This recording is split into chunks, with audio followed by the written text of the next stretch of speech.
kan akhirnya bisa menyediakan seperti itu. Jadi kan yang tahu kan karyawan kan, karena dia yang berhubungan langsung dengan konsumen. Dari situ bisa ada ide-ide kreatif gitu. Iya, jadi kan setiap ada masalah kan harus ditangani toh.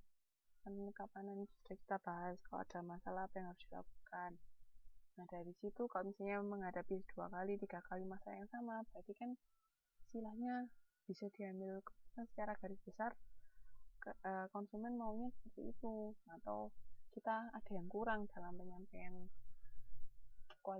pelayanan itu. Nah dari situ bisa dipelajarin, terus kita bisa memperbaiki.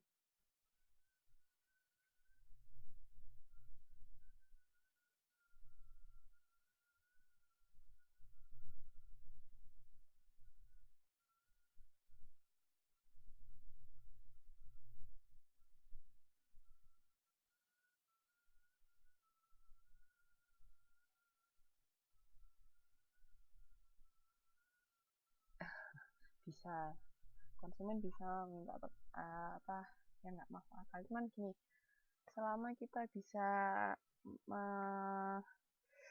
melayani permintaannya, why not gitu loh. Tapi kalau memang misalnya dari sisi perusahaan kita nggak ada sumber daya seperti yang, maksudnya nggak ada yang seperti diminta konsumen, ya sudah, kita ya bilang terang-terangan aja nggak apa-apa, maksudnya di sini nggak sedia seperti itu, atau mungkin bilangnya belum ada, nanti mungkin bisa jadi masukan kalau memang pengen seperti itu, kayak gitu.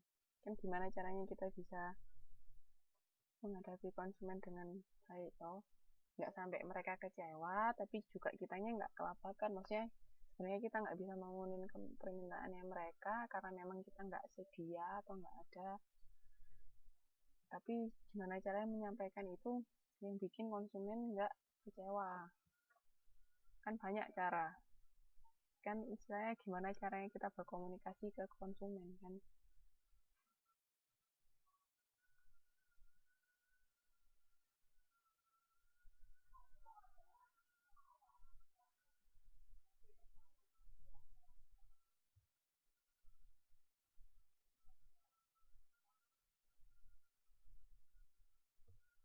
Dia mau ditanyakan sampai sini.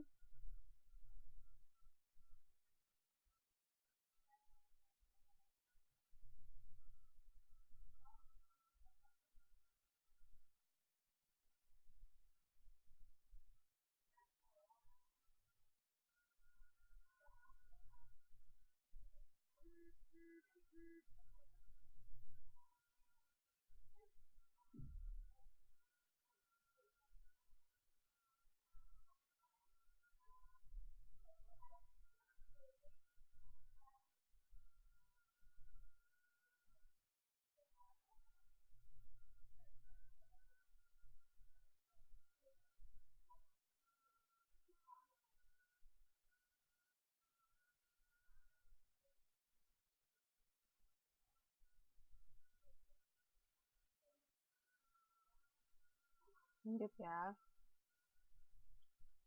Nah ini memberdayakan karyawan, pengawasan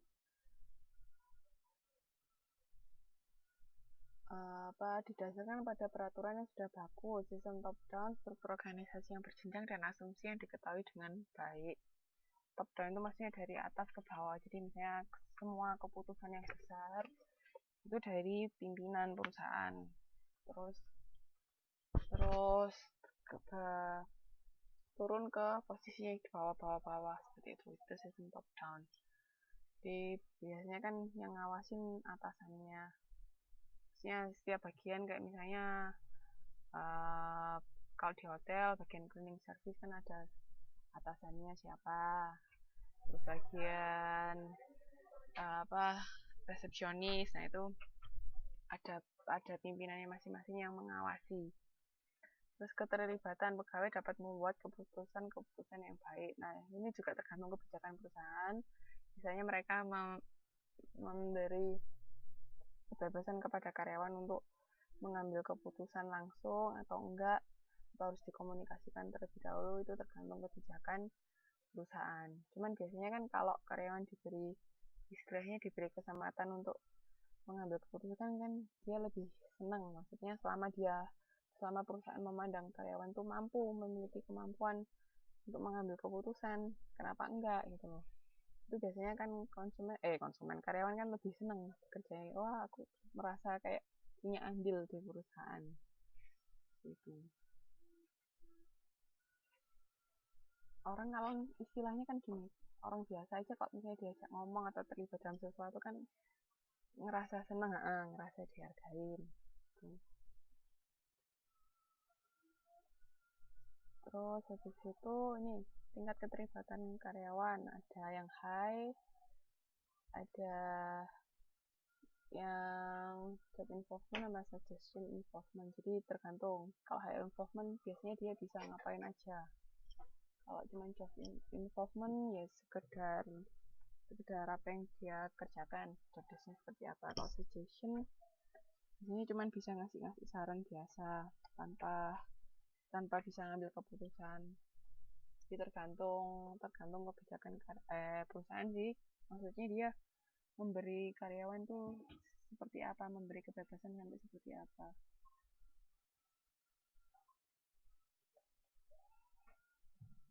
Iya, enggak apa-apa Mbak. Nah, ini proses manajemen SDM, mendapatkan karyawan yang tepat sesuai dengan pekerjaannya. Terus melatih karyawan secara tepat. Ini kayaknya kan sudah pernah kita bahas.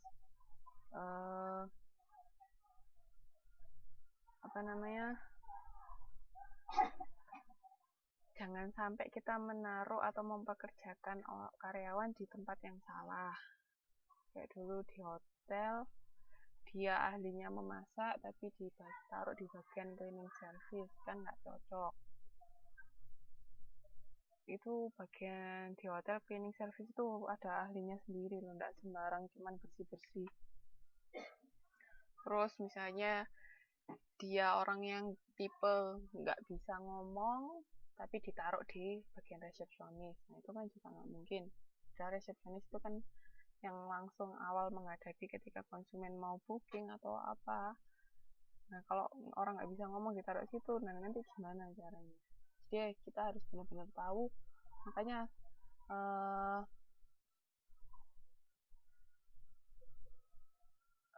harus waktu ngetes itu kan ada tes psikotes, ada tes kemampuan bahasa Inggris, tes apa. Nah itu di situ tuh untuk mengetahui ini karyawan ini seperti apa, dia tipe orangnya, personalitinya seperti apa. Jadi supaya kita bisa menempatkan selain ahlinya dia, misalnya ahlinya apa, kita juga harus tahu pribadi masing-masing karyawan yang akan kita pekerjakan. Jadi biar tahu, benar-benar tahu orang ini seperti gini. Misalnya cocok nggak dia misalnya ahlinya koki masak, tapi dia tipe pemimpin atau bukan, atau tipe yang seperti apa. Nah itu perlu penting di situ. Atau misalnya dia awalnya nggak punya benar-benar keahlian spesifik, tapi dia tipe orang yang sangat mau belajar, sangat bisa, maksudnya kalau dia belajar dia bisa. Nah itu kan nggak menutup kemungkinan kita melatih karyawan ini pada satu bagian yang nantinya bisa kita tempatkan dia di bagian itu, ya kan. Jadi makanya harus tahu karakter masing-masing dari karyawan. Itu tujuannya seperti itu, supaya nanti kita bisa melatih dengan oke, kita menempatkan dia di bagian yang tepat.